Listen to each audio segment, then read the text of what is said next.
afternoon, fine people of the internet. Welcome back to Maverick Baking, and welcome back to at least 20 minutes of watching this idiot teach herself to be a pastry chef with absolutely no formal training and just a book that's already covered in crumbs. If you're new to the channel, my name is Kelly, and it's a lifelong dream of mine to become a pastry chef of sorts.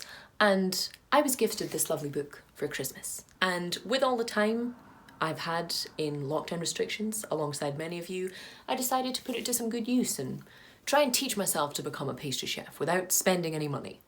Well, apart from on the copious amounts of ingredients. So much butter. So today's episode is the third installment of this series. We're going to be learning how to make petit fours,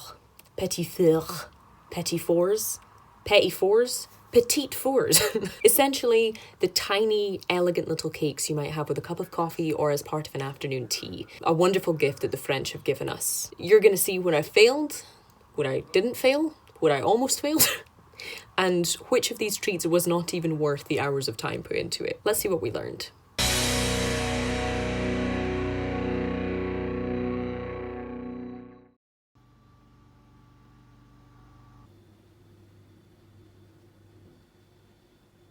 Madeleines. This is one I'm super excited about.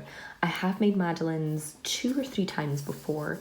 They are a little bit fiddly compared to kind of more simpler British baking, but they are truly worth the effort and the wait. They basically just involve a mixture of eggs, sugar, honey, vanilla, milk, flour, baking powder, and a bit of butter. I actually used brown butter, which involves kind of toasting it until it's nutty in a pan. And essentially you just mix that all together and chill it overnight until you have this wonderfully thick batter. You spoon the batter into your tin. You bake it at a high temperature for a really short time, like literally 40 minutes at the most. And then you are left with these gorgeous shell-shaped cakes with a hilarious little nipple on the back, which is usually a sign that they have risen enough. These are super versatile. Best eaten warm out of the oven with a cup of coffee, with a cup of tea, or as a little kind of afternoon pick-me-up. They're really delicious. So golden, so buttery, so fluffy, so simple, but so good. So today we move on to our second recipe of our sort of little cakes and bits section of teaching ourselves to be pastry chefs. And today's recipe is going to be some mango muffins with chocolate chips. Now, definitely not French, but they do kind of make a whole passage about the fact this is more of an English-speaking country thing. And of course, they've made it pretty French by swapping out any kind of buttermilk or sour cream with some creme fraiche. Other than that, as long as you can grab some chocolate chips and some mango, you can probably make these just with what you have in your fridge. And it was just a case of mixing each one of these ingredients together, one after the other. Nice and simple, baking it for about 20 to 25 minutes. And here you have some muffins. As you can imagine, I've made a few muffins in my time, so this one isn't kind of anything particular new techniques-wise.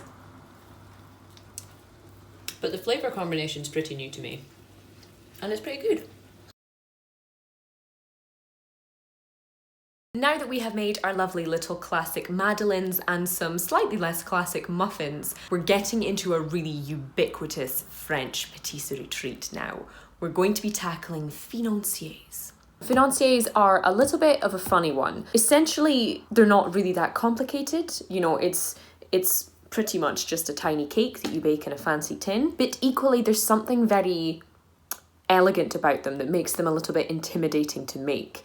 With bakes that are this simple and this tiny, you have nowhere to hide. You know, with a lot of cake recipes, if you mess something up or it doesn't look quite good enough, you can cover it with icing sugar or something else. With something this tiny, they have to be just right or it is so obvious, which is a bit scary. But let's see how we get on. So the first financiers we're going to be tackling are these coconut raspberry financiers. Now, if you've never seen this kind of cake before, this gives you a rough idea of what we're going for. Tiny, usually either kind of oval or rectangle shaped cakes that are usually very kind of delicately flavoured so that you can still get the taste of the almond through it in the cake. So the basis of these is nothing kind of too crazy. It starts by whisking together, rather aggressively, a whole bunch of icing sugar, and some egg whites. We then whisk in some ground almonds and some desiccated coconut, squeeze in a little bit of honey, use a little bit of plain flour and baking powder as our raising agent. I also added a tiny bit of salt just for my own taste. And then basically you just whisk it all together into this nice, pretty and very pale, fluffy financier cake mixture. Press just a couple of raspberries into the center and bake them for 15 minutes at a really high heat. So this is how our financiers look just out of the oven. Perhaps just a tad overbaked in some parts, but my oven is annoyingly uneven because this side look a bit better. So the raspberries have sunk in, which means they don't look super pretty. But what I do like is this little kind of peeking through of that egg white based cake that just shows you it's going to be nice and light and fluffy on the inside. So I'm going to allow these to cool. As you can see, I didn't use up all the spaces.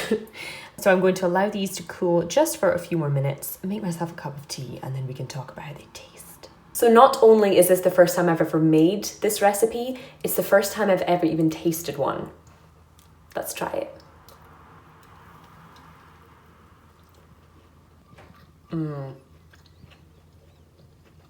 How gorgeous is that? So you might be able to tell by that kind of dark outer layer. That's not only because of the high heat of the oven, but also because of the sugar content compared to the rest of the ingredients. And of course, the fact that there were only egg whites in the batter means that you get this real contrast between that Maillard reaction of the sugar and the heat on the outside with that super, super pale and fluffy interior. The raspberry, even though it wasn't visible, is just kind of nicely placed in there, I think. You get this beautiful, beautiful lightness from the egg whites, a little bit of chew from that desiccated coconut, and just the slightest little touch of almond flavour in amongst that lovely coconut and raspberry. So, so good. And while they are kind of very simple and straightforward, you can taste that there are layers of flavour and texture in there.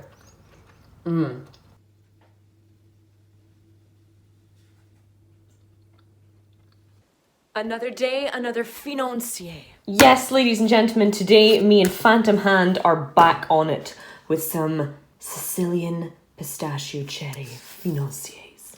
Now, ignore both the size and shape of these ones because there is no way in hell I was going to buy a mini financier tin as well as the one I already bought.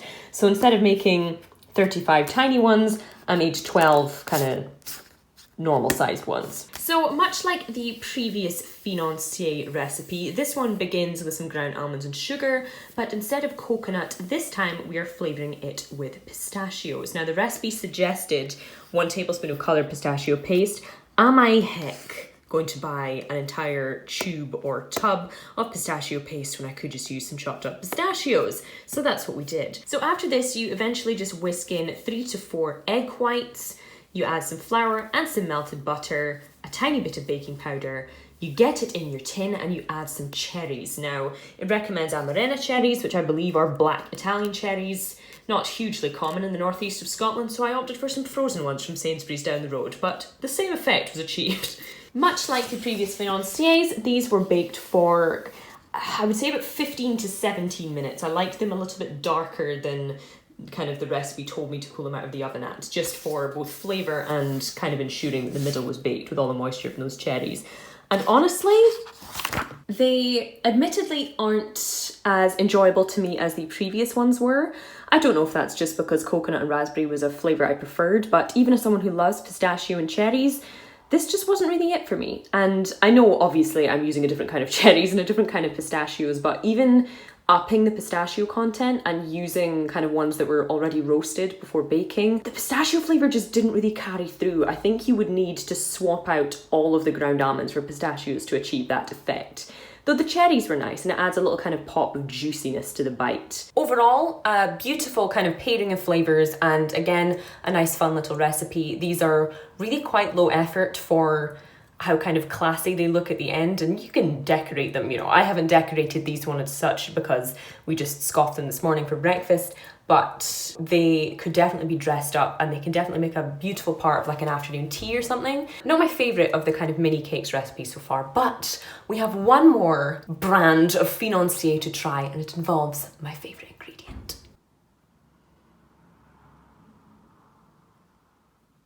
So this morning's French adventure takes us into the realm of the final and most rich financier recipe so far, the chocolate financiers. Now, being annoying as this book has been with the other two financier recipes, they've used a different mold for each one. I have not gone to that effort or expense. We are using the same mold no matter what we are told to use.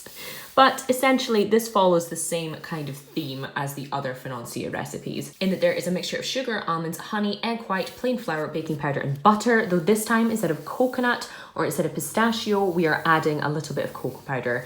I used trusty Cocoa Runner's cocoa powder. It's the best for flavour in my opinion. Will be linked in the description below as always. Following the making and baking of the financier batter, while they cool down, I made some chocolate ganache. This is just made, as you may have seen in the chocolate episode of this series, with equal measurements of double cream and of dark chocolate, ideally 60% or upwards.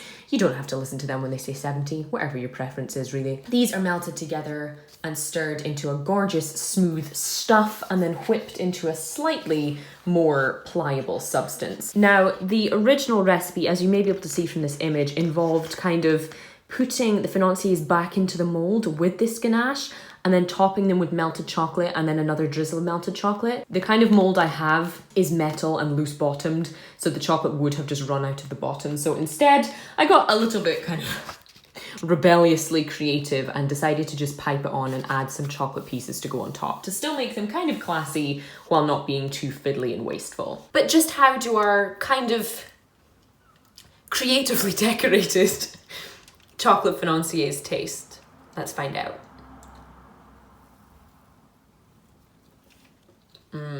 So you might be able to see from the inside that we've kept all of that glorious moisture thanks to the egg whites, thanks to the ground almonds. It's a very kind of light chocolate sponge while still maintaining that moisture, and it's a perfect kind of little afternoon tea sized treat, even though obviously I have decorated it rather differently to how they did in the book. I still think this is quite an elegant way to have a little piece of chocolate cake, and definitely not too difficult to make once you have the financier mold either. I must say, I think my favourite is still probably the first financier recipe we made, just because I think the kind of honey, almond and egg white flavour and texture paired best with that, but this is still very, very good and a very nice way to eat chocolate.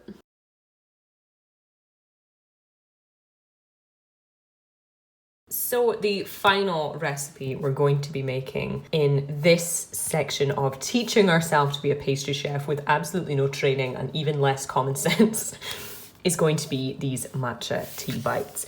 Honestly, this probably isn't something I would ever make or really want to make if it wasn't for this book. I do like all the individual components of it. I'm not a huge fan of the way they look and yeah. But we're here. So we started off with some cream and some butter just heated up and then stirring through some white chocolate chunks just so we had a nice smooth ganache. We then had to make this really pond water looking matcha tea jelly. Now, matcha, if you aren't aware, is a Chinese green tea powder. It's super popular in baking because it can make a really kind of vibrant green color without any artificial coloring. So this was mixed in with some powdered gelatin and some sugar. The recipe told me to use agar, but I have absolutely no faith in Le Cordon Bleu or their jelly recipes after the disaster of the last episode. This was then kind of all heated and boiled together and whisked for ages with some hot water and honey, and it was then poured into a mold to get these kind of little tiny nuggets of matcha jelly essentially. Then we had to make a sweet pastry dough, just stamp out some circles and bake it. So we are now at the stage where we have all of our tiny little pastry rounds baked. We have our jelly set. It looks a bit funny on top because I put it in the freezer just because I do not trust anything about jelly after our various failures with jelly earlier in the series. And we have our white chocolate ganache all whipped up. We now need to assemble. Wish me all of the luck you can.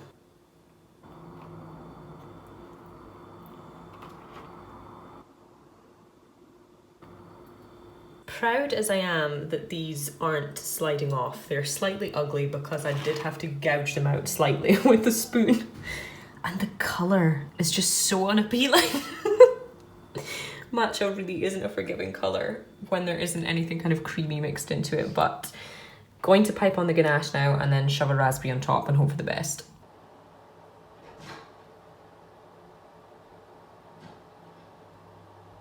These fiddly nightmares are finally finished, and Francesco has given the first one a very middling review, to be generous. I have no idea why someone came up with this as a combination of textures. I guess they enjoyed the wobble. I do enjoy the wobble visually. Making it, no, absolutely would not recommend. So it's not the most elegant of things. It looks very kind of 1960s dinner party to me, like when they used to put vegetables in aspic and call it socially acceptable. The matcha, for me, isn't an appetizing shade of green when it's made into jelly, but I guess it's time to taste. Is it a one bite affair? Yeah.